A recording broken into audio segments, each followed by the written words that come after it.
Hey guys, real quick video. I just wanted to show you, before we enter any data or do anything, I just want to show you how to back up your database.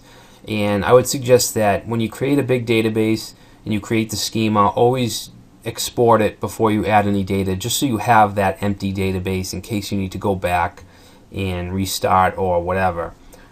So all you need to do is make sure you're in the database you want to back up. Alright, so you would go to databases. We want to back up our store database, and all we need to do is go to export.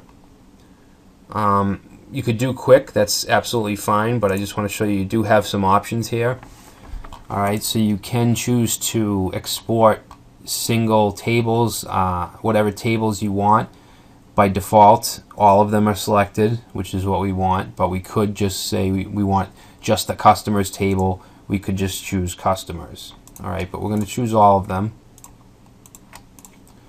Alright, so there's a few different ways we could save it. We just want to save the output to a file. Alright, and what we're doing is creating a MySQL dump. Alright.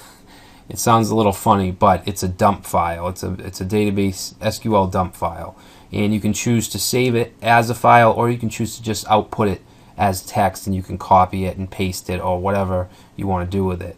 Format we want as SQL, but you can also use a number of other formats: JSON, PDF, PHP, XML, but we're going to keep it as an SQL dump file.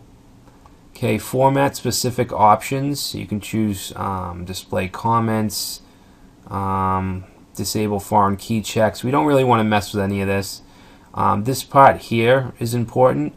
We want our structure and data, but you could just get the structure, alright, with no data, or you could just get the data. But by default, structure and data is selected, and that's what we want. Down here we have just object creation options.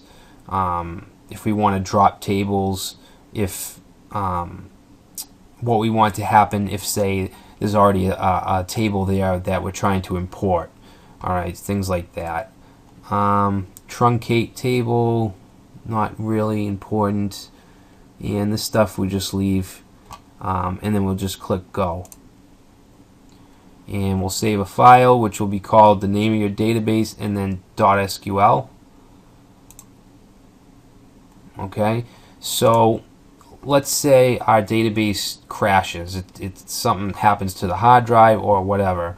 So we set up a new web server, and then we install phpMyAdmin, and we want that database back. So all we need to do is create a new database. So we'll call this store2 and create. Alright, so we have an empty database called store2. So we'll click on that.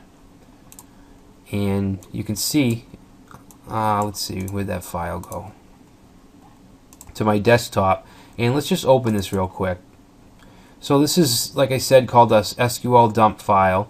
And we just have a bunch of comments here with the host, the time, the server version, PHP, things like that, SQL mode. You don't need to really pay attention to that.